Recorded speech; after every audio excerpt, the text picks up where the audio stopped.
वसमत नगर परिषद सार्वत्रिक निवडणूक 2025चे भारतीय काँग्रेस पार्टीकडून अधिकृत उमेदवार सीमा अब्दुल हाफिज यांची निवडणूक निशाणी आहे पंजाब. तर प्रभाग क्रमांक 8 मधील भारतीय काँग्रेस पार्टीकडून अधिकृत उमेदवार आहेत कैलास निकाळजे.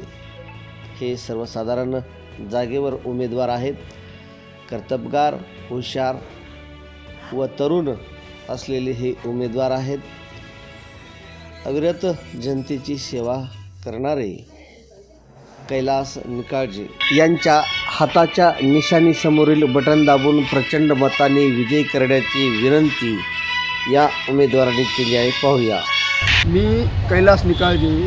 मी भारतीय राष्ट्रीय काँग्रेस पक्षाचा प्रभाग 8मध्ये सर्वसाधारण जागेवरला अधिकृत उमेदवार आहे.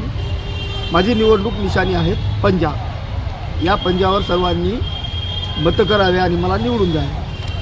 तुमचा प्रश्न असा होता की या प्रभागामध्ये रात्री कॉर्नर बैठक झाली. त्या कॉर्नर बैठकीमध्ये वसमतचे स्थानिक प्रस्तावित माननीय आमदार साहेब यांनी आमच्या माजी नगरसेवकावर जे आरोप केलेले आहेत ते आरोप असे आहेत की बिनबुडाचे आरोप आहेत. ते आरोप असे आहेत की त्यांनी इथं काम केलं नाही, काही विकास केला नाही. तर मी आपल्याला या माध्यमातून दाखवू इच्छितो काय विकास केला. आता प्रभाग क्रमांक 8मध्ये माननीय सीमा अब्दुल हाफिज ह्या मातब्बर राजकारणीय घराण्यातल्या महिला असून या वार्डामध्ये त्या मागील 15 वर्षापासून जवळजवळ इथं नगरसेवक आहेत. आणि त्यांनी या वार्डामध्ये रस्ता नव्हता, नाली नव्हती, हे सगळं जंगल होतं. त्यांनी सुरुवात या वार्डामध्ये रस्ता आणि नालीपासून केलेली आहे. आज घडीला कालच्या कौन्सिलमध्ये त्या होत्या तेव्हा त्यांनी खंडागळीच्या घरापासून त्या हावळेच्या घरापर्यंत एक शिशी रस्ता केला, नाली केली. हावळेच्या तिथून खंडागळीच्या घरापासून ते चंद्रप्रकाश खरात यांच्या घरासमोरून मोठा रस्ता आणि नाली केली. कालच्या कौन्सिलमध्ये आमच्या या प्रभागामध्ये प्रभाग 8मध्ये माननीय सीमा हाफिज यांनी अंदाजे 2 कोटी रुपयाचा निधी वापरलेला. त्या 2 कोटीमध्ये त्यांनी कामं केली.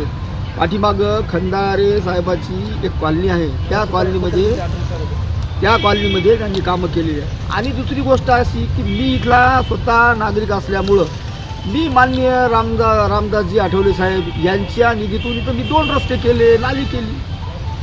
आणि आमदार साहेबांनी इथं स्वतः कधीच पाहणी केली नाही, कधी आले नाही, येत नाहीत, कधी विचारपूस करीत नाहीत. यांनी कोणाच्या तरी सांगण्यावरून हे बिनबुडाचे आरोप केलेत. आता काय मागणी आहे तुमची? बघा, माझी अशी मागणी आहे की या प्रभागामध्ये पंचशील नगरमध्ये बुद्धविहार आहे. त्या बुद्धविहाराला मी जर निवडून आलो तर मी माझ्या 2 वर्षाचा मिळणारा निधी हा बुद्धविहार विकसित करण्यासाठी करेल. दुसरी गोष्ट सांगतो की माननीय या ठिकाणी अण्णाभाऊ साठे साहित्यरत्न दुसरी गोष्ट सांगतो, पंचशील नगरच्या बौद्धविहारासमोर हे काँग्रेसच्याच निधीतून काँग्रेस पक्षानं दिलेल्या निधीतूनच कामं झालेली आहेत. तेव्हा दुसऱ्या कोणाच्या निधीनं कामं झालेली नाहीत. त्या कॉलनीतल्या सगळ्या कामाची सुरुवात काँग्रेस पक्षाच्या निधीतून झालेली आहे. त्यामुळं मला असं म्हणायचं आहे की मी आज त्या ठिकाणी काँग्रेस पक्षाचा उमेदवार आहे आणि त्यांच्याच मार्गदर्शनाखाली मी इथं काम करत आहे. तेव्हा माझी जनतेला अशी विनंती आहे की काँग्रेस पक्षाच्या अध्यक्ष आणि मी नगरसेवक या पदासाठी उमेदवार आहे, म्हणून 2 पंजाला फुल्लीचा ठसा मारावा आणि मला प्रचंड मताने निवडून द्यावे. कारण मी सक्षम आणि पात्रतेचा उमेदवार आहे. मी कोणतंही काम करू शकतो. मला नगर प्रशासन नगरपालिकेच्या प्रशासकीय कोणत्याही गोष्टीचा मला अनुभव आहे. मला निवडून दिल्यास या प्रभागाचा मी विकास करेल एवढं बोलतो. जय भीम.